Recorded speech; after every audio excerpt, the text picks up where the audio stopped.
intro to the show right there. Welcome back to Defender of the Riff. I'm hanging out with Nick Hexum of 311 right here at Aftershock in Sacramento. How you doing today, man? Very good. Thanks for having me. Dude, of course. It's fun to roll up to an interview with your guitar, isn't it? Yeah, it's unusual to say the least. So I'm happy to have a little mix-up on the normal formula. Well, that's what we're trying to do. We're trying to shake things up around here, and instead of punishing you with the same 21 questions you've heard a million times, let's talk about the real shit. I just want to dive right in with you, man. Let's take me back to some of, the earliest musical memories, those records that really made you tick and decide you want to pick up a guitar.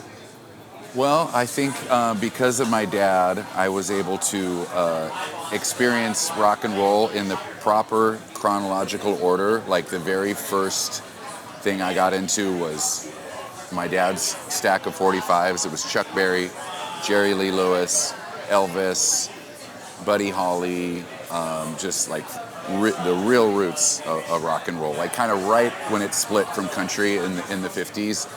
And there was just something about the rebellion of it, the punk rock energy of, Jerry Lee Lewis or Little Richard pounding on the piano or learning early, just that energy of like, Chuck Berry and stuff like that. So that was where it really started for me.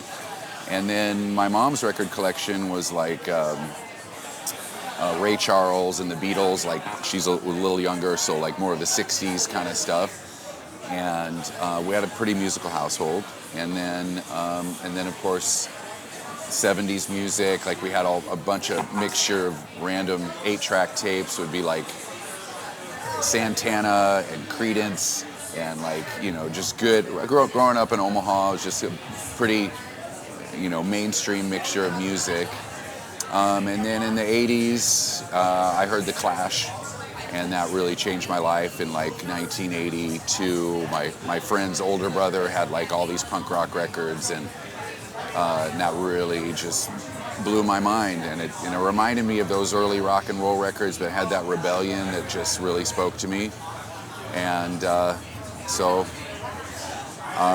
and then I'd say the next big change was when, I heard more alternative than The Clash, like Bad Brains and the Chili Peppers and Fishbone and Jane's Addiction and that like sort of late 80s alternative, and that was like, okay, now this is my shit right That's here. awesome. Aside from having great record collections, were your parents players at all? Were there instruments in the home? Yeah, my mom was in a band in college. She would gig around. My dad played the trumpet. My mom was a really good piano player. And we would actually have kind of like a family band where we borrow my grandpa's tape recorder, and I've got a recording of us doing like Margaritaville with everybody in the family playing a different instrument, and so they were super supportive. That's awesome. And when do you settle on guitar? Obviously there were so many trumpets and pianos. How do you end up with the 6-string? Yeah, well, I started piano when I was 5, but I didn't have a really good teacher. She wouldn't let me do stuff that I wanted to do. It was all classical. So it was when I was 12 that I got my first guitar. And first song I learned was Margaritaville. Jimmy Buffett, R.I.P., he just passed away. And that's when I would just play until my fingers bled. That was around the age of 12 is when I really got into being a player. Aside from, Margaritaville and the family band, what were those like early like guitar guys for you? Not your parents' stuff anymore, you're finding your own guitar guys. Who were the ones? Yeah, I suppose I liked a lot of alternative music. Of course, punk rock, whether it was like, Descendants or Misfits, a lot of it was just like all 6 strings at once, and like, so that's something that I could play. Yeah. Black Flag, stuff like that. And then, when I heard Bad Brains, that was a level of virtuosity that was a little beyond me, but I definitely absorbed it. And then, of course, the alternative that was going on at the time, more like what they call college rock, was like R.E.M. and The Cure and stuff like that. So, Johnny Marr from The Smiths, there's a lot of tasty guitar in there. So I always tried to be kind of a full range guy. Like I liked beautiful music, and I also like hard and heavy music. So I've always tried to just be full range, you know what I mean, and have a very eclectic set of influences where we keep the heavy side of 311 going, and we also keep the pretty side, and like, you know, have some beauty. So we don't want to pigeonhole ourselves. We wanted to make sure we kept it eclectic. And I like that, not just with 311, but it sounds like that's always kind of been your philosophy.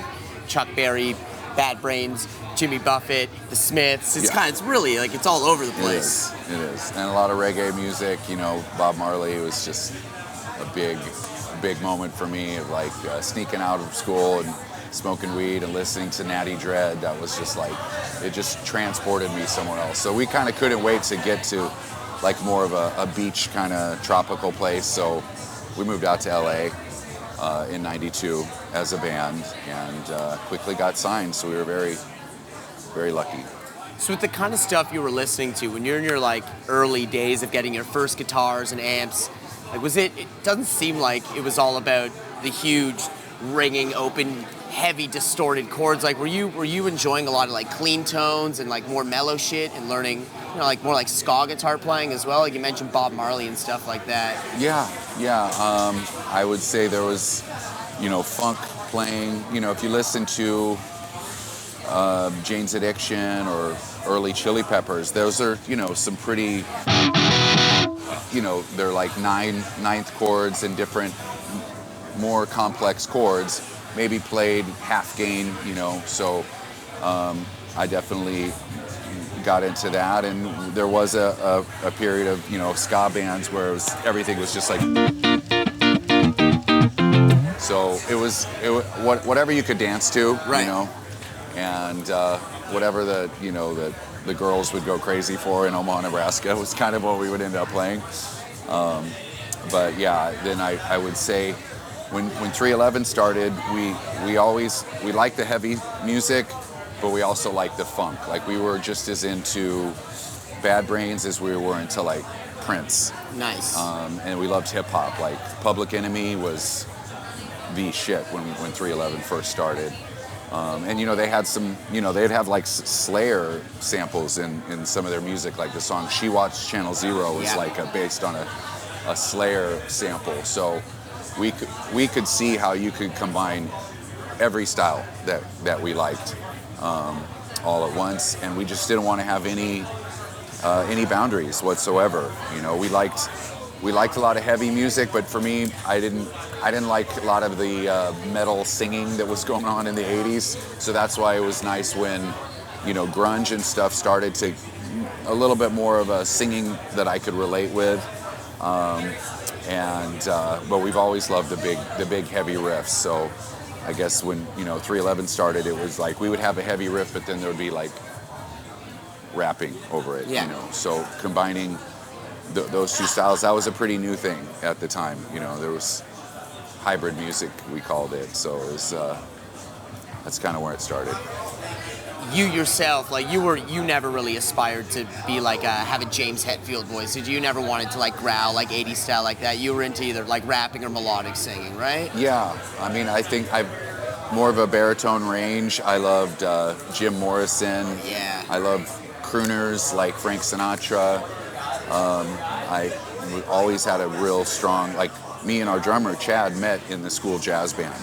So jazz has always been like a big part of our influence. And you know, I do love the more alternative side of metal, like Alice in Chains, Lane Staley, like the Dirt album. Like we wore that out.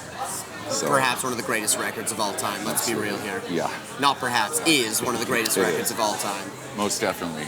And I loved, you know, Perry Farrell, but I couldn't do that, you know, high singing. It just was not within my range. So I, you know, have a lower voice. And so blessed with the baritone, man. That's the way it is. That's right. Gotta use what you got. So prior to, you know, 311, you're learning guitar, you're playing, you got music all around you, your family, I'm sure, very encouraging and awesome to like bounce off of with ideas. When do you start putting together bands? What are the first projects you start putting together? Yeah, in high school, me and Tim, our guitarist, we had a cover band, and that's when we were doing all that alternative stuff, like college rock, they called it. And then right after high school is when the sound of 311 was born, and me and Tim and Chad had a band called Unity, and that's where we started combining the like Chili Pepper style into what we were doing, and the heavier styles as well. And then we kind of floundered around a little bit, and then 311 was born in 1990 on June 10th. So we just celebrated 33 years. Wow, congrats. Same lineup the whole time. It's pretty rare. Super rare. I mean, take credit where credit's due. It's incredibly rare. Yeah, and I think we learned to like really listen to each other a lot, and you got to be ready to like not get your way and stuff like that to keep a band going, keep that kind of a musical marriage going. But yeah, and then we've been putting out albums since '93, and we just celebrated 3 decades since our debut album, which was called Music, and that was just last week was the 30-year anniversary of that. That's awesome. I think I want to touch on this for a sec, because if people aren't in a band, it may not seem as obvious to them. But interpersonal relationships, being on the road with people, being in the studio with people, constantly in business dealings, it's like being married to 5 people at once. It really can be incredibly difficult. Things like where do we eat start to become an argument. So to keep a band together with the same lineup for over 3 decades is a serious achievement. There's not many who've done it. The one that comes to mind right away for me is, because it's almost 40 years, it's got to be, is King's X. They've never played a show where it's not those 3 guys. I admire that so much, because I know how difficult it can be. Yeah, you know, U2 is There's another, exactly. up there. Radiohead has been formed right before we did, but I don't know if they're even active anymore. They're kind of on hiatus, but yeah, you have to, like I said, have to be ready to not get your way, and just realize that you have something special together, and that we're lucky to have it. You keep an attitude of gratitude, and you know, you have to respect the democracy of it, you know. So even though, you know, I might be the front man, there's times I'm not going to get my way, and I just have to be able to roll with it, and know that it all works out for the best in the long run. Of course. And that I know I've been very blessed with the bandmates that I do have. They're very good-hearted, trustworthy dudes. So, yeah, we just keep going, keep doing our thing, and also just realizing how lucky we are to have the fan base we do. Like, we've been so blessed that it doesn't matter if we have, like, our last album got radio support or not. It really doesn't matter. We can just keep doing our thing, and we're more about the years and decades we can do it rather than just trying to have a lot of success in a short period of time. It's about enjoying the process and keep traveling that road together. Love that. We've covered kind of how guitar enters your world, and we see the trajectory that that's had. Tell me about another very good friend of yours. When does cannabis enter your world? I've seen you be very candid in interviews before about the benefits of it creatively, and I'm an enthusiast as well. So let's dive into that. Yeah, I think that's just started with Bob Marley, and just that feeling of escape, and you know, it kind of brings you into the present moment, but also, you know, it's like a new and improved present moment. So that was always, you know, something that was part of what we did, was like, let's just go down a rabbit hole.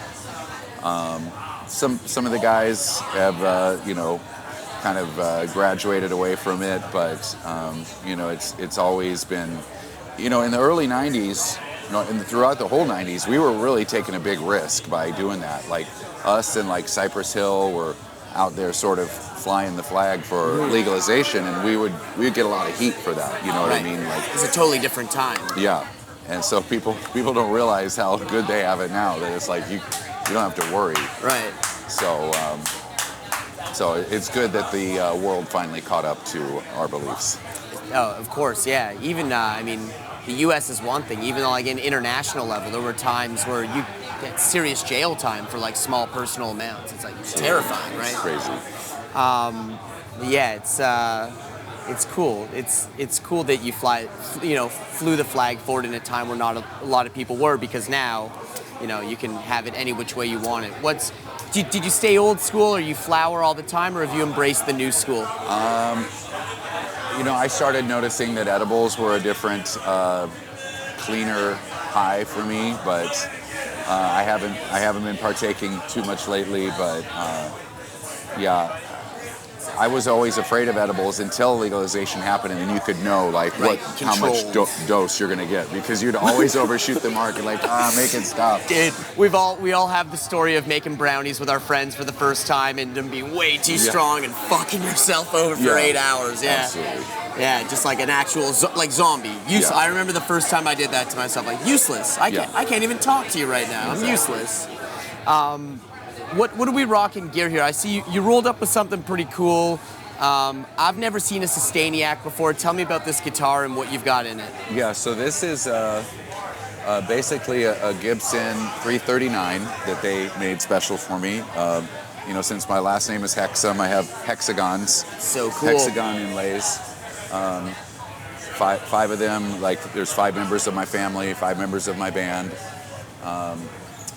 And so it's this, semi-hollow. It does have a block in the middle, so the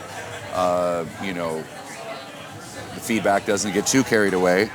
I always love a Bigsby. I don't like to do dive bombs or anything. I'm more of just more of a surf kind of.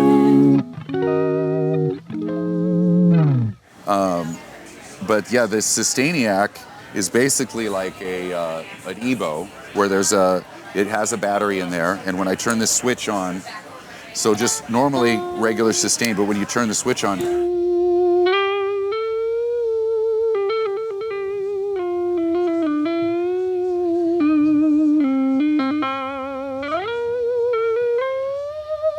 that's so cool. And if you don't hit the Bigsby with it, does it sustain straight, or does it warble a little?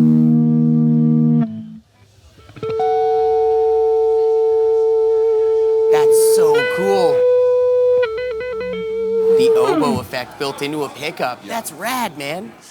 Yeah, so once I got one of these, I originally, the Fernandez guitars, who are now extinct, made a sustain pickup. So I got one of those, and I was just making some really trippy shit with it. So then I started putting Fernandez sustainer pickups in my guitars, and then there's this other brand, Sustainiac, which is this little, father-son team that makes these. So I had to put in. You can either put it, if you put it here, for more hard rock guys would probably want the Sustainiac here, because then you use the bridge pickup for picking up, right? But so this is more, when you put the Sustainiac here, then this is the one that's doing the pickup sound. So it's more of a jazz tone. Yeah. Sounds awesome. Yeah, so this is a one-of-a-kind guitar, and perhaps one day Gibson will make more of them production for model. everybody That'd be cool. That'd be cool. So aside from having wicked taste in guitars and a really eclectic musical upbringing, you've spent enough time in the industry to know how the business side of it works as well. And I know that you've gotten involved. You have your own company, SKP. Tell me about what that's all about. The SKP shirt on today. I'm flying the flag for artists to be able to keep their equity. Basically, I've learned a lot of lessons in being at major labels about how, when you sign a record deal, a lot of times you don't even have the control of, they might not even put the record out. They might just shelve it if they don't like it. Literally, yeah. So they could buy shit to just shelve it, for real. So what I realized that there isn't is when you want to put out a record and you need promotional services like a publicist, a social media person, distribution, radio person, where do you go for that? I guess you have to rely on your manager's Rolodex, because there's not a centralized hub. So what we're doing is it's like a two-sided marketplace, where examples are like Airbnb, Uber. Those are two-sided marketplaces, but there's not one for the music business. So when you're getting ready to put out your next album, You go on SKP and hire the different people you need, so you can just put out your music without having to sign a shitty record deal, and keep that ownership to yourself.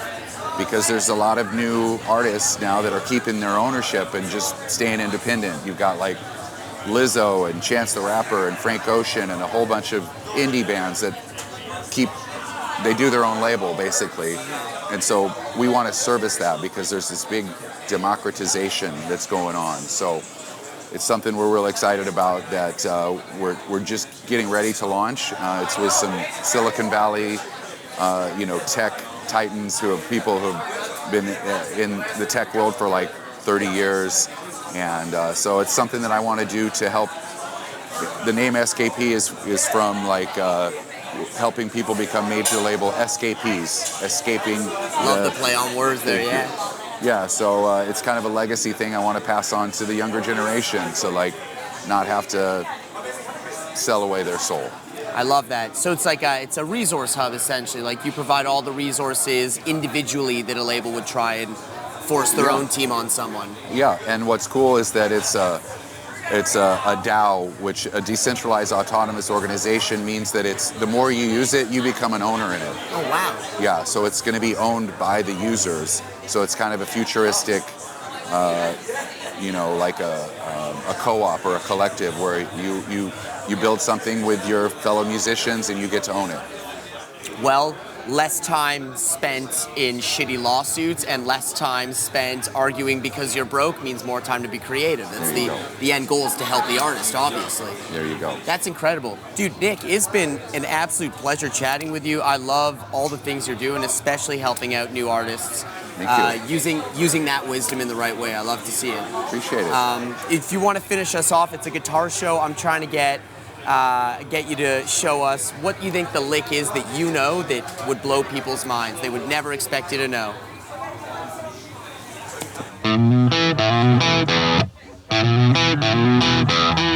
Hell yeah. And I bet you could rap it pretty good too, couldn't you? Yeah, that was such a moment when the first rock and rap song like blew up. It was on MTV constantly. It's like the most mainstream blow up ever. It was huge. Yeah, that's awesome. Dude, Nick's absolute pleasure chatting with you, man. Hope you have an awesome time today. Thanks for having me. And we'll catch you next time. Appreciate you being on Defender of the Riff.